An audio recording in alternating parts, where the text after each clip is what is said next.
کہ بعض لوگ آج کہتے ہیں کافر کو بھی کافر کہنے کی اسلام میں اجازت نہیں ہے. تو اگر اجازت نہ ہوتی تو اللہ یوں کہتے قل یا ایھا الکافرون، اے نبی اے کافرو.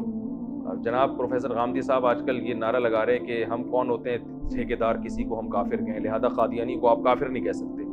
یعنی وہ کافر ہیں تو صحیح لیکن آپ ان کو کہہ نہیں سکتے کیونکہ ہم کوئی ٹھیکیدار نہیں ہیں. بے شک ہم ٹھیکیدار نہیں ہیں لیکن اللہ تو کہہ سکتا ہے نا. جب اللہ نے کسی کو کافر کہہ دیا تو اللہ نے تو جب کہہ دیا کافر تو پھر تو مہر لگ گئی نا کہ یہ کافر ہے. تو اللہ اس کے رسول صلی اللہ علیہ وسلم نے ہمیں بتایا ہے کہ کن چیزوں سے ایمان ختم ہو جاتا ہے، انسان اسلام سے خارج ہو جاتا ہے، اور کن چیزوں سے انسان اسلام میں باقی رہتا ہے. تو جب اللہ اس کے رسول نے بتا دیا تو معیار ہمارے پاس آ گیا. اس معیار میں ہم ڈھال کے لوگوں کو چیک کر سکتے ہیں. اگر کوئی اس معیار پہ پورا نہیں اترتا تو اللہ اس کے رسول کے کہنے ہی سے وہ کافر ہے. تو جب کافر ہے تو اس کو کافر کہنا بھی جائز ہے. یہ عجیب منطق ہے کہ جس کو اللہ اس کے رسول نے کافر قرار دیا ہو وہ کافر مانے تو ہم، لیکن پابندی ہے کہہ نہیں سکتے ہم. یہ ایسے ہی ہے جیسے ایک آدمی کو کہہ دیا کہ یہ بیمار ہے، ڈاکٹروں نے آپ کو بتا بھی دیا کہ ثبوت بھی دے دیے کہ بھئی اس کا وائرس پازیٹیو آیا ہے اور سب کچھ بتا دیا. آپ نے کہا ڈاکٹر کہہ رہے ہیں کہ یہ بیمار ہے لیکن گورنمنٹ نے ہمیں اس کو بیمار کہنے پر پابندی لگائی ہے. تو بھائی اور ہم ٹھیکیدار نہیں ہیں کہ ہم کسی کو بیمار کہیں. بھائی ہم نہیں ہیں لیکن ڈاکٹر کا تو یہ رائٹ ہے نا کہ وہ چیک کر کے بتائے. تو کافر قرار دینا یہ اللہ اس کے رسول کو اتھارٹی ہے. تو جس کو اللہ اس کے رسول نے کافر قرار دے دیا ہو اس کو کافر کہنے پر کوئی گناہ نہیں ہے. ہاں مصلحتاً کوئی کافر نہ کہے، اس لیے کہ دین کے جب آپ کسی کو قریب کرنا چاہتے ہیں تو آپ ایسے الفاظ استعمال کرتے ہیں جس سے وہ قریب ہو. جیسے قرآن نے اہل کتاب کو اہل کتاب کہا کیونکہ اہل کتاب کے لفظ میں ایک قسم کی عزت ہے. تو جب آپ اس کو عزت دیں گے تو وہ دین کے قریب آئے گا. تو اس نیت سے اگر کوئی وقتی طور پر کسی کافر کو کافر نہیں کہتا تو اس میں کوئی حرج نہیں ہے دین کے قریب لانے کے لیے. لیکن علی الاطلاق پابندی لگا دینا کہ قادیانیوں کو کافر نہیں کہا جائے گا اور فلاں کو کافر نہیں کہا جائے گا، تو وہ جو کافر ہے وہ تو کافر ہی کہا جائے گا اس کو. تو یہ خامخواہ کی افلاطونی اور ایک عجیب سی منطق ہے. تو قرآن نے بھی کافر کہا اور نبی کو بھی کہا کہ اے نبی آپ یوں کہہ دیے اے کافر ہو. کافر کا معنی انکار کرنے والا. اے انکار کرنے والو، اے اللہ اس کے رسول کا انکار کرنے والو. تو لا اعبد ما تعبدون، جس کی تم عبادت کرتے ہو میں اس کی عبادت نہیں کر سکتا. تو پہلا علمی نقطہ کیا پتہ چلا کہ کسی کافر کو کافر کہہ سکتے ہیں بشرطے کہ مصلحت کے خلاف نہ ہو. دوسرا علمی نقطہ ہمیں یہ پتہ چلا کہ جب آپ کسی کو بھی دین کی دعوت کی طرف لے کر آئیں تو ایک حد تک محنت کریں، اور جب آپ نا امید ہو جائیں اسباب کی دنیا میں تو پھر آپ برات کا اعلان کر دیں. یعنی یہ ہر کافر کے بارے میں نہیں ہے. یہ سورت تو ان کافروں کے بارے میں نازل ہوئی نا جو ہر دھرم تھے، ضدی تھے، ایمان لانے کے لیے کسی قیمت پہ تیار ہی نہیں تھے. تو ایک اسٹیپ ایسا آتا ہے کہ اس میں آپ کو یہ کہنے کی اجازت ہے کہ بھئی ہم تم سے بری ہیں، لکم دینکم ولی دین، تمہارے لیے تمہارا دین اور ہمارے لیے ہمارا دین. کیونکہ اب ہمیں تمہارے انداز سے اور تمہارے عمل سے پتہ چل گیا، ایک اندازہ ہو گیا کہ تم ہمارے دین کو فالو کرنے والے نہیں ہو. تو اب ایسی صورت میں بجائے اس کے کہ آپ دوبارہ پھر ان سے چپکے رہیں، اس کا نقصان یہ ہوتا ہے کہ برے ماحول کا آپ پہ بھی اثر پڑتا ہے. تو ان سے کنارہ کشی اختیار کر لی جائے. بھائی اگر آپ کو اسلام سمجھ میں نہیں آ رہا تو جیسے آپ جو سمجھ میں آ رہا ہے پھر اس پر کرو، اللہ آخرت میں خود ہی فیصلہ کر دے گا.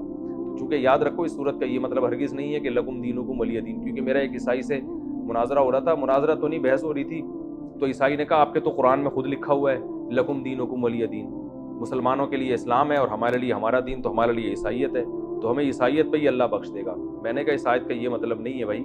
اس آیت کا مطلب یہ ہے کہ تم نے بات تو ماننی نہیں ہے تو دنیا میں ہم تم سے برات کا اعلان کرتے ہیں اور ہم تم کو چھیڑیں گے نہیں. تم اگر اسی دین کو فالو کرتے ہو تو کرتے رہو، اللہ خود ہی قیامت میں حشر جو ہے نا وہ تمہارا کر دے گا اور اللہ خود ہی انتقام لے لے گا. کیونکہ القرآن یفسر بعضہ بعضا، قرآن کی ایک آیت دوسری آیت کی تفسیر کرتی ہے. دوسرے مقام پہ اللہ نے فرمایا ان الدین عند اللہ الاسلام، دین اللہ کی نظر میں صرف اسلام ہے. اور ایک اور جگہ فرمایا وَمَن يَبْتَغِي غَيْرَ الْإِسْلَامِ دِينًا فَلَن يُقْبَلَ مِنْهُ، جو اسلام کے علاوہ کسی اور مذہب کو فالو کرے گا ہرگز قیامت کے دن قبول نہیں کیا جائے گا. وَهُوَ فِي الْآخِرَةِ مِنَ الْخَاسِرِينَ، اور وہ آخرت میں خسارے والوں میں سے ہوگا. تو اللہ جب ایک جگہ واضح لفظوں میں فرما رہے ہیں کہ اسلام کے علاوہ کوئی دین قابل قبول نہیں ہے تو اللہ کیسے پرمیشن دے سکتے ہیں لکم دینکم کہ تم جس دین کو فالو کرتے رہو؟ تو کوئی فالو کرنے کی اجازت نہیں ہے. صرف بتانا یہ مقصد ہے کہ تم اگر ہماری بات نہیں مانتے تو دنیا میں تم اسی دین کو فالو کرو، ہم زبردستی اپنا دین تم پر مسلط نہیں کریں گے. ہم زبردستی تم سے بحث مباحثہ کر کے تمہیں زبردستی لانے کی کوشش نہیں کریں گے، یہ مطلب ہے۔ اور اسی مفہوم کی آیت سورہ آل عمران میں لا اکراہ فی الدین، دین میں زبردستی نہیں ہے، قد تبین الرشد من الغی، زبردستی نہ ہونے کی اللہ نے وجہ بھی بیان کر دی کہ صحیح راستہ، رشد والا راستہ، وہ غی یعنی گمراہی والے راستے سے بالکل واضح ہے۔ یعنی اللہ نے صحیح جو راستہ ہے نا، وہ دودھ کا دودھ پانی کا پانی، اس طرح سے اللہ نے سب کے سامنے واضح کر دیا ہے۔ تو جب اللہ نے اسلام کو اتنا واضح کر دیا، ہدایت کے راستے کو اتنا واضح کر دیا، تو زبردستی لانے کی اب ضرورت نہیں ہے، کیونکہ جو زبردستی آئے گا وہ چلے گا تھوڑی زبردستی، وہ حجت تمام ہو چکی ہے، سب کو پتہ چل گیا ہے کہ صحیح کیا ہے اور غلط کیا ہے۔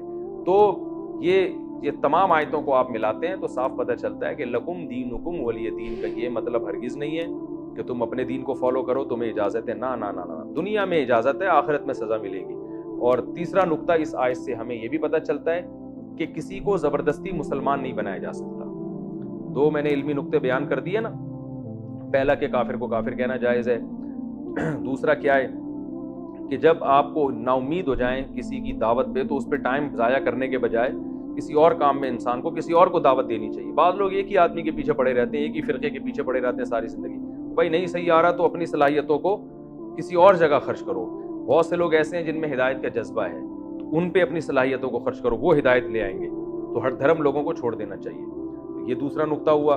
تیسرا علمی نقطہ کیا ہوا کہ ایک انتہا کے بعد تیسرا علمی نقطہ یہ ہوا کہ لکم دینکم ولی دین میں اللہ تعالیٰ نے یہ ہمیں بتا دیا کہ آپ اپنا دین زبردستی کسی پہ مسلط نہیں کر سکتے۔ تو اسلام میں ایسا ہی ہے کہ کوئی اگر اسلام میں داخل نہ ہونا چاہے تو کہیں تلوار کا استعمال کی اجازت نہیں دی گئی ہے کہ لازمی اس کو واپس دین کی جو ہے نا اسلام میں داخل کیا جائے۔ البتہ کوئی مسلمان ہو پہلے سے اور وہ اسلام کو چھوڑ دے تو پھر حکومت کے لیے جائز نہیں ہے کہ اس کو اس غیر اسلام پہ باقی رہنے دے، کیونکہ اس کو پھر محاربہ سمجھا گیا ہے، اعلان جنگ سمجھا گیا ہے، کیونکہ اس نے اسلام کے محاسن اپنی آنکھوں سے دیکھے، اس کا عذر پھر چھوٹا نہیں ہے۔ کیونکہ اس طرح اگر لوگ جائیں گے تو پھر یہ اس سے جو ہے نا اسلام کو شدید نقصان پہنچتا ہے۔ تو اسلام میں داخل ہونے کے لیے راستہ کھلا ہوا ہے، داخل ہونے کے بعد واپسی کا آپشن اسلام نے نہیں رکھا۔ تو آپ سوچ سمجھ کے آئیں، نہ آئیں کوئی مسئلہ نہیں، آخرت میں اللہ آپ سے خود ہی انتقام لے گا، لیکن آ گئے ریورس نہیں ہو سکتے، اس کی اسلام نے آپ کو اجازت نہیں دی ہے۔ تو یہ اس صورت کا مین خلاصہ تھا، برات کا اعلان۔ اللہ تعالی ہم سب کو سمجھنے کی، عمل کرنے کی توفیق عطا فرمائے۔ وما علینا الا البلاغ۔